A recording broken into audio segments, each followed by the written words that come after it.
All right. Did you guys get a notice that it's recording? And I Yep. chose to leave the Yes. meeting because you get two options: record or leave the meeting. You guys gonna run away now? Yeah. Okay. All right, well, welcome. You do see my screen as well, right? The PowerPoint? Yes. Okay, so welcome to this seminar series as part of the STACK seminar series. And today we're going to talk about leading by example in socially driven organizations, the effect of transparent leader compensation contracts on following. And we have Karl Schuhmacher along with Kristy, Towry, and Jacob Zureich. Is it Zureich or Zureich? Depends on who you ask. If you ask him, it's Zureich. But those are the authors of this paper that is accepted at the accounting review. And the way we'll do this is I'll serve as moderator of this panel discussion, and then Karl is the presenting author. Laura is going to give us more perspective from within the discipline. Pablo is going to extend it beyond the base discipline, and Ash is going to give us a practical perspective. And this video, after we've completed it, will be part of the archive that's available on the Rutgers Institute for Corporate Social Innovation website at that link. So I'll just go through each of the 5 questions that we have and pose those to each of the panelists. And as we go from one to the next, the idea is to kind of exemplify the differences as we go from what the author had in mind to maybe what somebody in the discipline might think in addition to that, and then somebody who is outside of the discipline might be able to extend it. And then of course we have what this means in practice as well. So let me just start off with the first question, and that is, what is the problem here at the root of this paper, and why should we care about it? Why is this an important problem? And so let's start with Karl to pitch us on the idea of the paper itself. So what we examine in this paper is whether the effectiveness of leading by example depends on institutional features such as the transparency and design of leaders' compensation contracts. And I should be maybe a little bit more specific. What do we understand under leading by example? So that's leading by example is basically the ability to influence others to work toward a common objective by giving good examples, right? And we think of a leader really as anyone who influences others. And that might be a peer, it might be a superior, or it could also be a subordinate, right? And so we examine basically to what extent the effectiveness of leading by example depends on leaders' compensation contracts in a specific setting of socially driven organizations. And I really think there are 2 main reasons why this is important. One is we're seeing lots of pressures to be more transparent as organizations, right? There are cultural pressures. There are also statutory pressures in terms of legislation. So companies need to understand what it means when their employees' compensation contracts are transparent. And then the second reason why I think this is really important is that it gives us a better understanding of the interplay between leadership and contracting.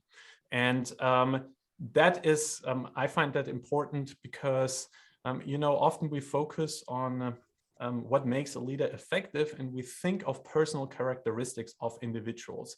And here we really don't look at personal characteristics at all. Rather, we look at what can the organization do to make a leader potentially more effective. Thank you. I mean, Laura, how would you add to that as far as basically the importance of the problem at the root of the paper? Okay, so I look at this problem from a slightly different angle, or from, I would say, a narrower perspective, right? So I know the author's intent for this paper to speak to both for-profit and nonprofit organizations with a social mission. But I think my interpretation of the paper, or my discussion of the paper, I think I will focus on its implications in just the not-for-profit sector, right? The reason I'm doing this is because there is this huge push for nonprofit organizations to operate more like a for-profit organization in terms of management practices such as employee compensation. So Michael, can I share a very short video clip? So I'm gonna. Yeah, you should have the ability to share. Sorry, share screen. And make sure that if there's sound, that you click on the share sound as well. Okay. Can you guys hear? We have two rule Yes. books. We have one for the nonprofit sector and one for the rest of the economic world. It's an apartheid, and it discriminates against the for-profit sector in 5 different areas, the first being compensation. So in the for-profit sector, the more value you produce, the more money you can make. But we don't like nonprofits to use money to incentivize people to produce more in social service. We have a visceral reaction to the idea that anyone would make very much money helping other people. Interesting that we don't have a visceral reaction to the notion that people would make a lot of money not helping other people. You know, you want to make $50 million selling violent video games to kids, go for it. We'll put you on the cover of Wired magazine, but you want to make $500,000 trying to cure kids of malaria, and you're considered a parasite yourself. Okay, so that's all I want to share. So the reason I'm going to stop share right now. Okay, so the reason I want to share that little clip is that there's this push for a nonprofit to operate more like a for-profit in terms of compensation, right? But this is just the authors, or not this author. So the person, let me talk about this person. This person is a social entrepreneur, and he's managed or started several nonprofits, and he has written several books about nonprofit management. So he is a huge proponent of managing nonprofit more like a for-profit. But that's just arguments, right? I think the problem here is that we don't have a lot of empirical data. We don't have a lot of research on whether these for-profit management practices are effective in nonprofit organizations. And I think the authors of this paper, they're looking at this they take a small piece of this big problem, and then they take the initial steps at answering this question, right? So how are these things effective in nonprofit organizations? So I found the research question really interesting from this angle. Thanks. Yeah, that's interesting. So Pablo, looking a bit beyond that, I mean, what do you think is really at the root of this paper's focus, and why does that matter? Well, on this, I tend to agree with Karl and the authors. When I read the paper, I thought that it touched on some very important topics, both for academics, but also for practitioners. If you talk to managers, oftentimes, the importance of culture, the importance of management style is a key area that they want to work on and develop in their organization. So those are key areas to drive performance. At the same time, we know that control systems are also very important in driving that performance, whether it's budgets, whether it's incentives, whether it's monitoring, whether it's any other of these controls. What we don't understand so well is how these things interact with each other. Right. So what kind of controls do we need for different types of organizations, depending on what kind of culture they want to encourage, what kind of management style do they have, etc. And I see these as sort of the first step, or one of the first steps that we're seeing recently in that direction, in understanding what are the interactions between all these different pieces that we want to in order to drive performance, right? So what kind of managers do you want to hire? What kind of leaders do you want to encourage? What kind of culture do you want to build in your organization? And how do you pair that with the more formal controls that we put in place, the incentives and so on? And I think these are critical questions to answer for organizations. It's important questions for academics to understand, and the paper does a good job in sort of moving in that direction. Thanks. So Ash, now, what do you think from a practical perspective is the important problem here that we're dealing with? So I see the issue clearly being addressed is around leadership or executive pay transparency, and the effect that leadership pay, executive pay transparency has on the ability of the leader to be able to influence his organization or her organization towards societal goals.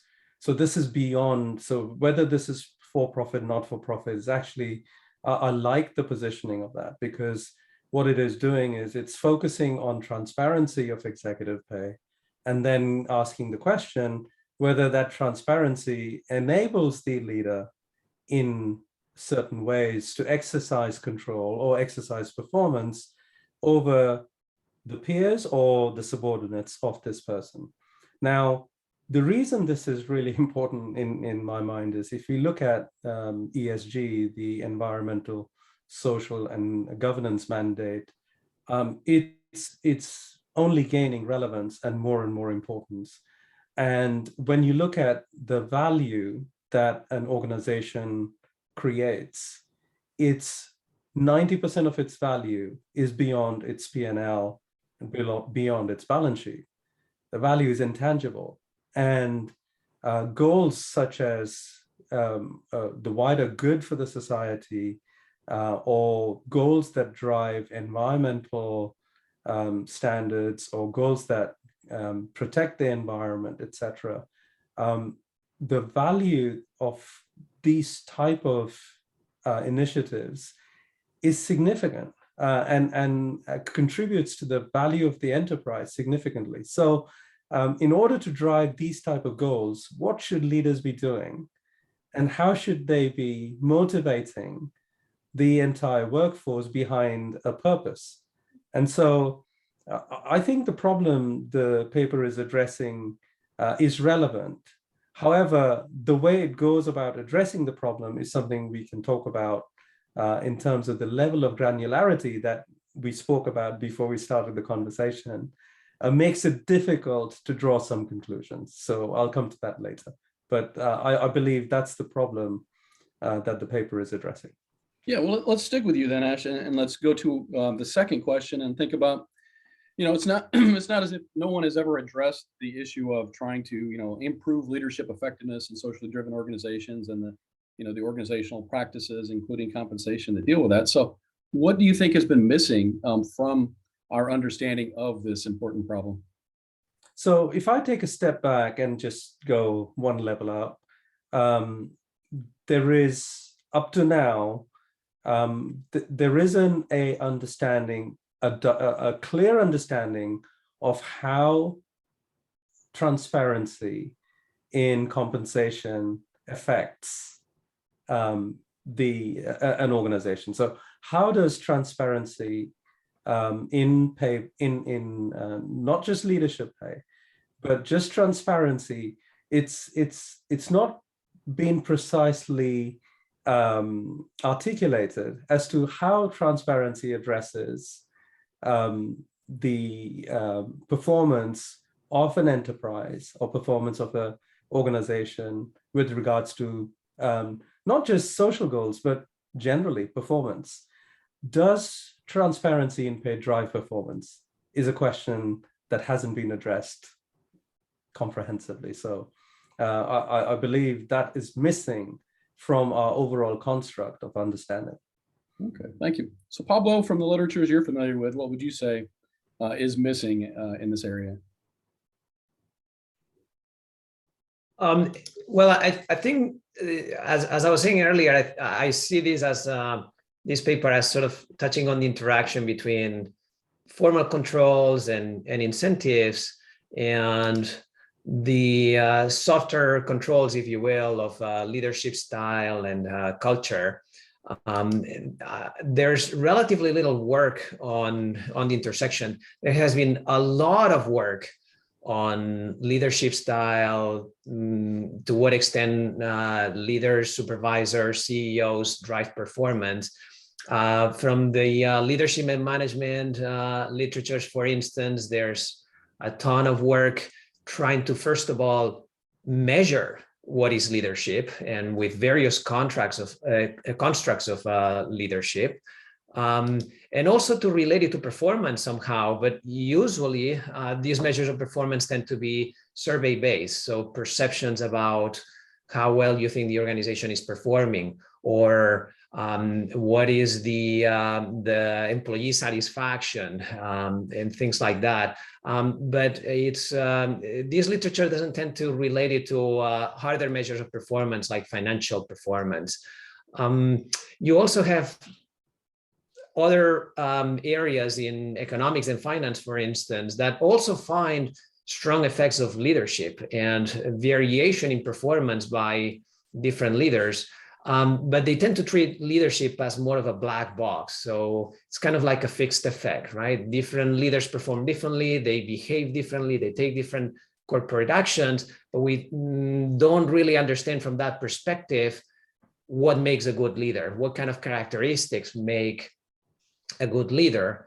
And so I think there is a lot to gain by speaking to all these different literatures and merging the different literatures together.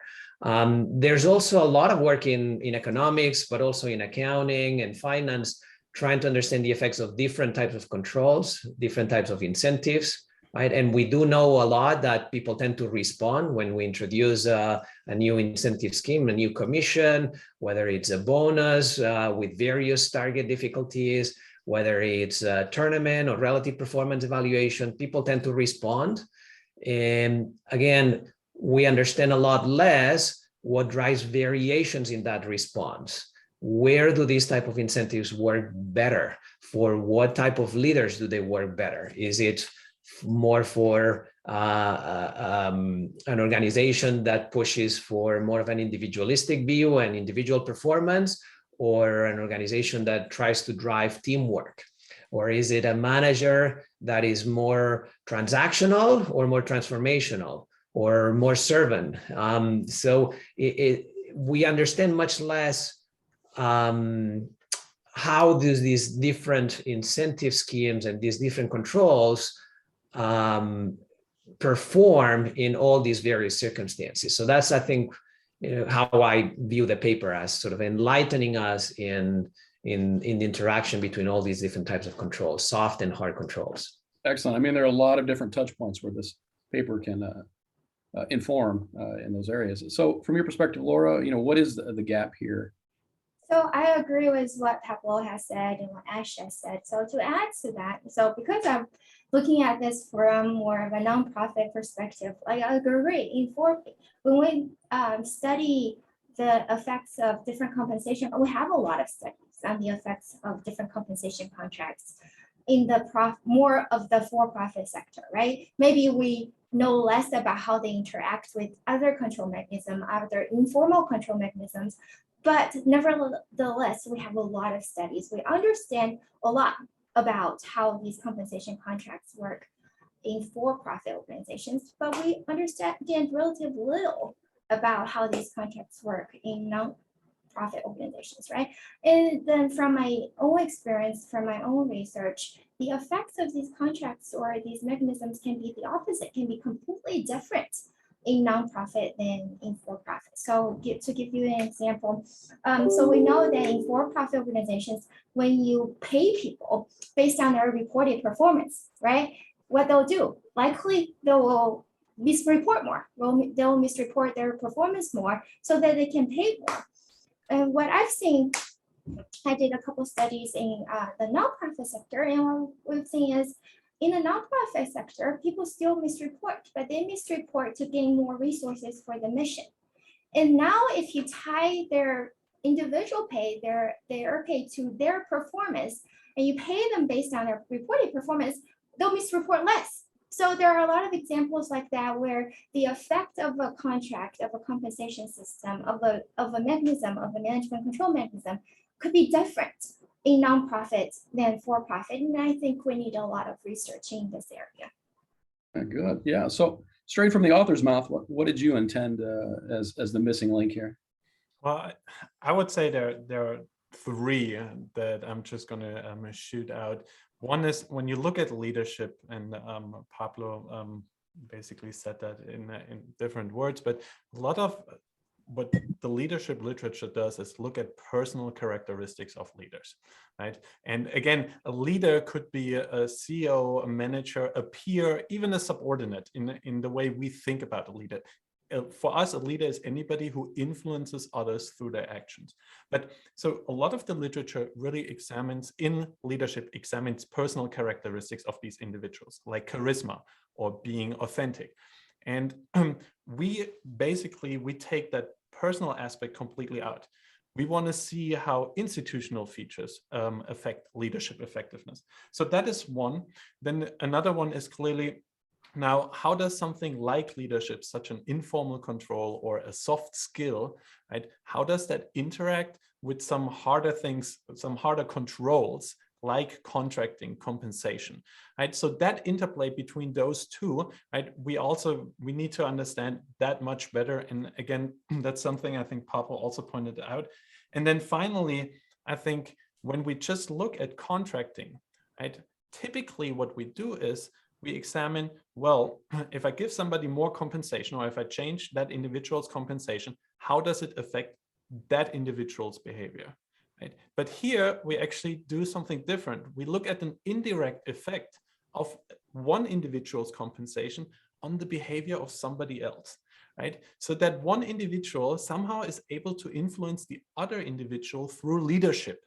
And now, how does that individual's compensation affect the extent to which that soft skill or that informal control leadership works on the other person? And so I think those are the three main touching points. And then, of course, we got to look at that in the context of social mission organizations, right? And there is, in accounting especially, that's a literature that's gaining more and more interest. And you can say it's a hot topic currently.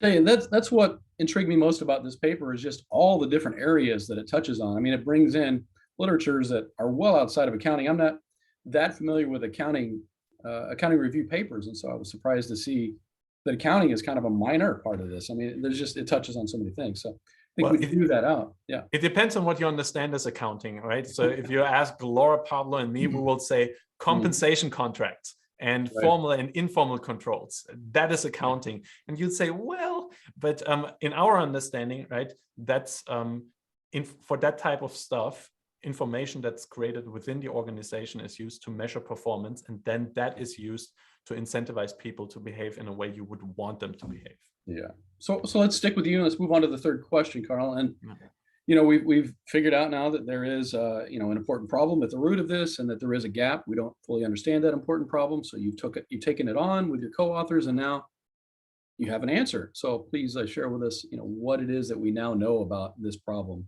based on your study. Yeah, so the way I've learned how to do research basically tells me that, you know, what generalizes and what people remember is the theory. And I think the theory here is kind of appealing. So when you hear things like transactional or transformational leadership, those are very vague concepts. And it's actually pretty difficult to get a good sense of what is transformational leadership, right? It's supposed to be something that transforms the values, the norms, and the preferences of individuals. And I guess that's why a lot of the literature often looks at, well, how are the leaders able to affect these things with speech or being charismatic? But we take that more or less out of the equation and we say, well, let's look at some motivations that we know from economics. How does transformational leadership, how could that work? And the way we look at this is we look at image motivation. So in economics, there are essentially three main motivators. It's extrinsic motivation, intrinsic motivation, and what's often referred to as image motivation. We care about our images, right? We want to maintain a positive image of ourselves.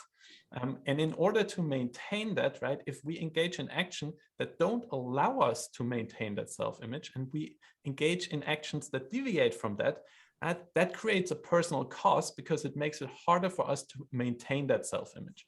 So now what we do then here is we basically let people observe somebody else's behavior, and that is contributing to a social mission, so to say, and they observe that.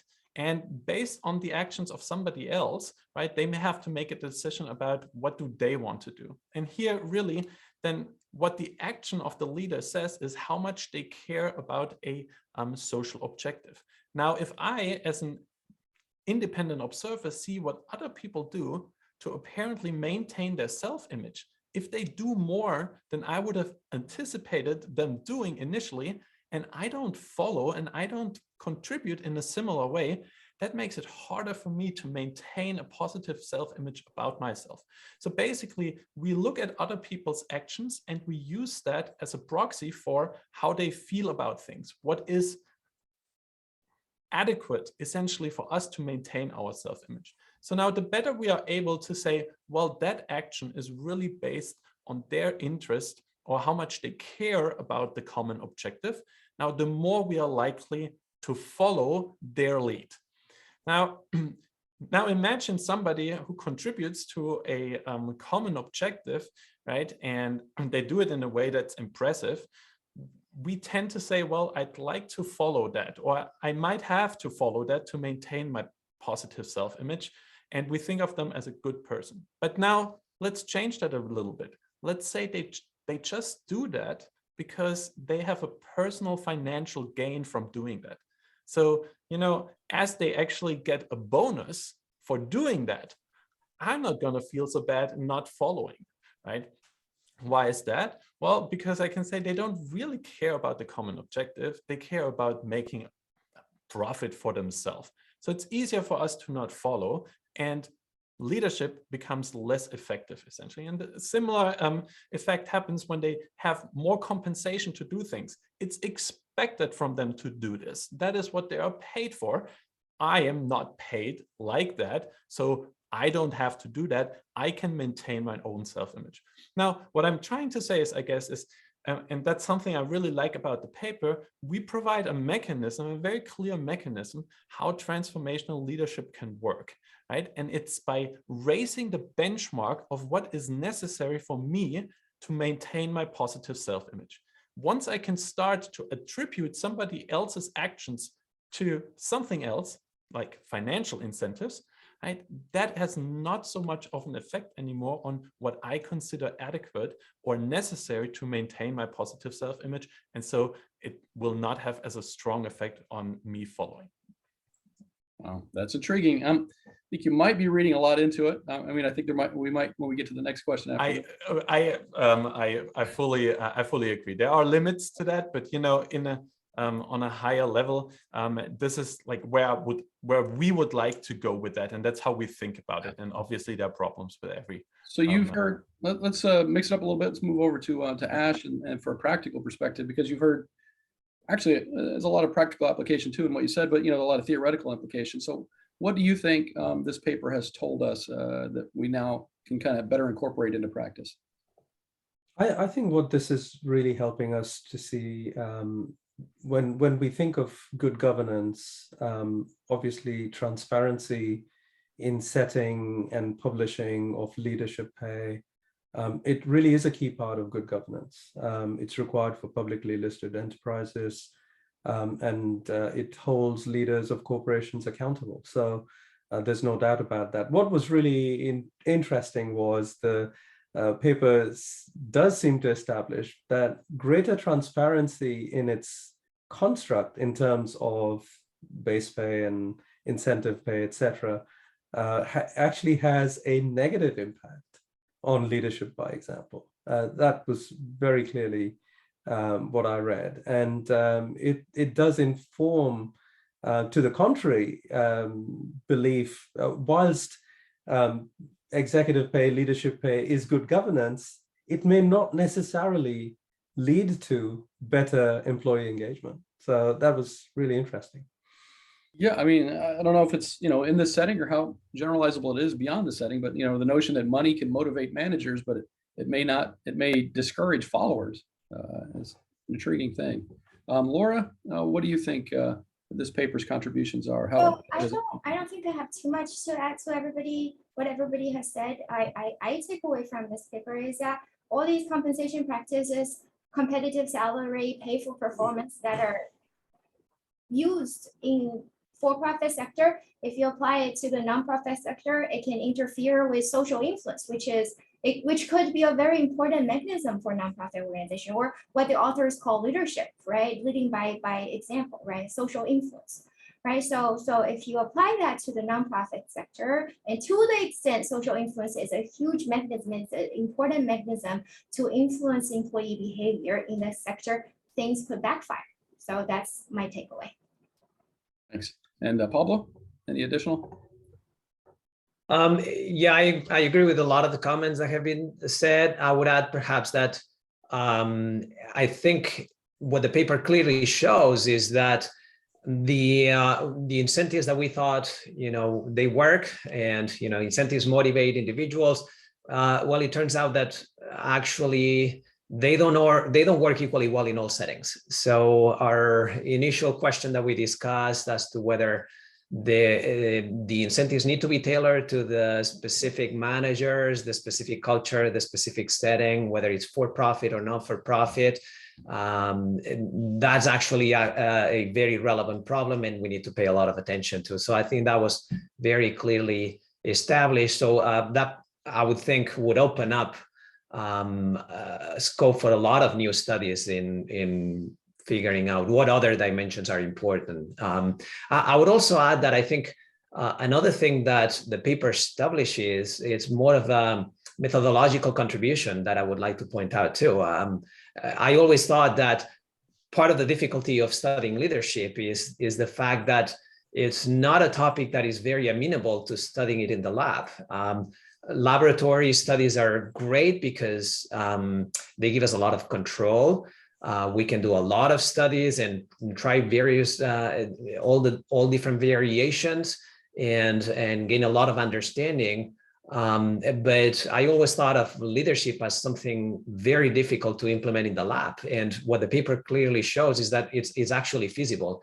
And they do a couple of clever things in the paper. First, by focusing on leadership by leading by example,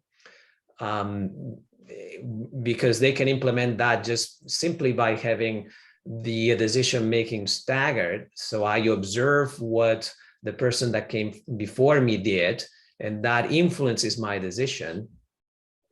And secondly, also in the way they implement the leaders, first by simply assigning them, but also by having another treatment in which the leaders are actually earn their spot, right? I think that's also very interesting, because when you take a lab and you compare it to an actual, a supervisor or a manager or a CEO, that's not a random person that we pick from the population. That is a person that has earned the spot and has proved that they're capable at doing what they're doing, right? And they have leadership skills and whatnot. So I think some of the methodological contributions are also important steps in the right direction. Yeah, I think, as you started to point out there, Pablo, I mean, this paper covers a lot of ground, both theoretically and empirically. And so I think we can move on to the fourth question. I'll start with you, stay with you there, Pablo, and ask, there's only so much any given paper can do. There's always limits. So what else could be done with this paper? What other things might be ways to improve it? And I agree with you, Michael, that there's only so much that you can do in a single paper. And so more than saying these are improvements that I would like to see in the paper, I think the paper maybe raises additional questions that you might want to explore in future work. So what are the kind of questions that maybe without departing too much from the author's framework that they could study? On the one hand, I would think maybe think a little bit about the task, right? Because I think someone like Laura, for instance, viewed the study more in the interplay between for-profit and not-for-profit, and that's partly, I think, a reflection of the type of task that you ask the subjects to do. And I just wonder, I mean, it would not be too difficult to change that task and make it, rather than a donation, make it an effort task. And to what extent would that change things, right? Because leadership is not just about enlisting the workforce towards a social cause. Oftentimes is about committing to an organizational goal, right? Or an organizational cause. It could be things like providing excellent customer satisfaction, or working hard and meeting our budgetary goals, or behaving ethically. So all of these are different in nature. So I was just wondering to what extent one might adapt the framework and adapt the study to incorporate these tasks that might maybe more effort oriented perhaps. And if you were to do that, would the results be the same or would the results be different? Another thing that I think it's important, especially if you want to move these into practice, is what other things can you do with leading by example? And what is a leader that leads by example? In the study, it's more of a leader that moves first, right? So I show my donation in this case, or I show the effort that I put into the task. But in practice, these leaders, moving first is not the only thing that they do, right? Then they also have additional control mechanisms that can use to influence subordinates. They can communicate with them. They can monitor. They can exercise pressure, right? So to the extent that they use and leverage these other controls, would things change, right? If I'm a leader and I'm being compensated for the work that I do with a high salary and a strong commission, maybe the fact that just I'm moving first is not able to influence the behavior of my subordinates. But if on top of that I add pressure and I communicate what I did and why I did it, those levers may actually help me influence my subordinates. So to what extent adding these additional levers would change things? Because to some degree, if you take the results literally, they suggest that leading by example doesn't work if the leader gets very heavily compensated and this compensation is transparent. But that's really what's happening in practice, right? In practice, CEOs and managers in general, they have very large compensation packages. They have very strong compensation. So that would suggest that leading by example is not effective in the real world. And I just don't quite believe that. So I think exploring these issues in a little bit more depth might help us sort of bridge that gap in understanding. It kind of seems like there must be some curvilinear or longitudinal effects or something going on, because if you pay people more, then they become less effective as leaders, but you paid them more because they're effective leaders, it starts to get recursive pretty quickly. But Laura, any thoughts on other things that might improve the paper? Pablo gave, his answer is basically my answer here.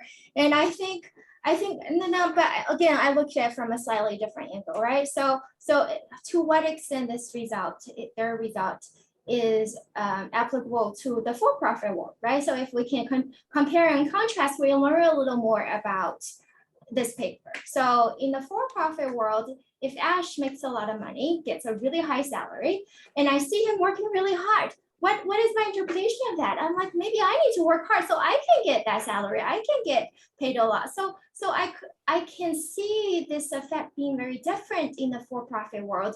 So comparing that will be very beneficial, I think, but maybe not in the same paper. All right. Yeah, fair point. Ash, I know obviously you're too rich to share your insights with us. No, not at all. Not at all. What do you So, think? when I look at the paper and some of the conclusions it draws are really helpful.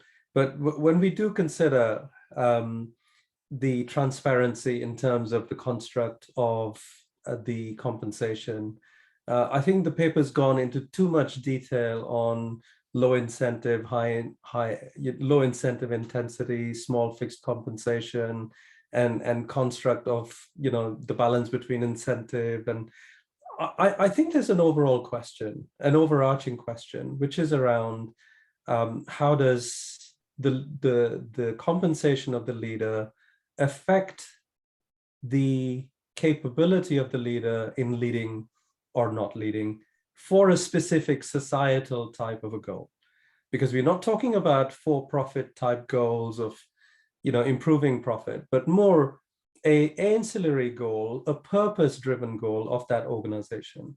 And I think that the question was answered quite effectively But what I perhaps would add to the study is, if it is not transparency and incentive that can drive an organization or drive the leaders' subordinates to a standard of performance, what can? And some of the things, and I'll pull out an example from my past. I came from the logistics background, and our CEO enabled the employees to participate in the UN World Food Program, where we could go for 2 months and be in a remote area and help construct a school, help distribute food, and help in improving water supply, etc. So the CEO's pay wasn't linked to that, but the way he drove this performance around this goal of engaging and doing good for the wider society was by enabling others to be able to do it. So providing leave, so extended leave, 2 to 3 months paid leave for an employee who would like to go and engage in these kind of activities. Providing company assets like company equipment to be able to help in these goals. So a leader is able to influence societal goals in other ways. And I think the paper should, once it establishes that, okay, it's not whether the CEOs or the leaders incentive transparency, whether that drives behavior or not. I think we should go on to say what else might actually drive positive behavior, and maybe that's something the writers could focus on next. Okay, and Karl, with now the benefit of hindsight and without the threat of reviewers hanging over you and controlling what you do, what do you wish, or what else do you think could be done with the paper? I think a common topic that I hear here and that we as an author team talked about is, what is a common objective? So when you look at the leadership definition, and there are lots of different definitions out there, but it's always basically influencing others to work towards a common goal. So we're talking about a common objective. And so now one challenge is, how do you implement a common objective in the laboratory that people care about, and at the same time avoiding theoretical explanations like reciprocity that might drive behavior, right? So how do you do that? And so essentially we focus on a social objective, right? And here the common aspect is society. In an organization, right, you would say, well, there are also common objectives, but it might not necessarily be a societal goal. Right. And so initially, we didn't frame it as leading by example in socially driven organization. Initially, we just thought of it as leading by example, and we used that social objective, right, to give us a better handle on nailing down the theoretical mechanism. But one of the things that came up throughout the review process is, we really think it matters that it's a social objective, right? So something in hindsight, I have thought a lot about, okay, how could I set this up where we have more of a common objective that doesn't have a social mission attached to it, right? That way we might be able to generalize a little better to not only social mission organizations, but to corporations in general, right? And so that's one thing I've heard several times. Different types of tasks, different ways to measure effort, right? That's something that Pablo pointed out. And then very clearly, we try to abstract away here in our setting from personal characteristics of individuals. But obviously in the real world, leaders have personal characteristics that affect what other people do. So, if they are really authentic or charismatic leaders, are they potentially able to counter negative effects that transparency coupled with higher compensation have, right? So if I'm a really charismatic person, just by the way I behave, even though everybody knows my pay is high, the way I behave, does that make people feel like, no, this person, you know what, he's not doing it for the personal gain. That person really cares about it, right? So can these personal characteristics potentially counter the effects that we see? And so there are several things, and again, with every laboratory experiment, you try to abstract away from a lot of things in the real world, and that comes with caveats. It comes with the benefit of having more control, but with the caveat of wondering, well, does that generalize to or how generalizable is that to real world settings? Yeah, fair enough. And when we think about the to-do list, I mean, clearly one of the things, probably the most prominent thing, is to hire a lighting coordinator for me. I don't know what I'm doing. All right, so let's then hit the last question here, and you've touched on aspects of this already, but let's try and extend it a bit. If we think beyond just this particular paper and the problem that it addresses, but what the implications of it, and looking ahead, what else do we still need to be doing? What are some questions that the people who view this video should start to work on? So let's begin again with Karl, and what's a good future research ideas and questions? The way I sometimes read the discussions of a paper is that I feel like the authors don't tell me what they actually find interesting and what could be researched next. So I'm still going to try to give you a true answer. I think I would love to see something very similar where you don't focus on a social objective, where you focus on another common objective. And then something that we also completely abstracted away from is, as you give leaders more incentives to do certain things, they might do a lot more of that. So there's a direct effect on the leader, and then that is counteracted by potential negative indirect effects that we see on followers. But we essentially only focus on these indirect effects. We don't look too much into the direct effects, right? And so you start to get in a discussion of magnitude of effects, and that's very difficult to establish in a laboratory setting. So taking this out of the laboratory, maybe in other settings, and seeing how it holds, especially if we look at potentially counteracting effects. Those are things that are open questions, right? We don't know. And I do, one thing that I really like that Pablo pointed out is methodologically, we put a lot of work into that paper. And just to give you some insight, when we initially set this up, right, it all depended on that we can actually find effective leading by example in the first place. And let's put it like that, among the authors, there was not necessarily agreement that we would find that effect in the first place, right? But these kind of things that, let's see how this works in different settings and how generalizable that is where I would love to see more work. Yeah, good point. Laura, what other studies do you think we should start to undertake to build on this? Okay, Karl, I have to disagree with you. So Karl hopes that they can generalize away from social mission. I think we should focus more on social mission, right? It's 5 to 10% of our economy. It's not that small. We have a lot of studies in this other 90%, and then nonprofits need our help. And then if we want to apply these for-profit practices to nonprofits, there are hurdles that we have to overcome, and we need more research on these hurdles. So I'm going to give you 2 hurdles that we need more research on. Hurdle number 1 is social mission organizations. If you want to apply for-profit practices, you need to have performance measures, right? A lot of these practices are based on performance measures. We don't know how to measure impact, right? It's hard for us to measure impact.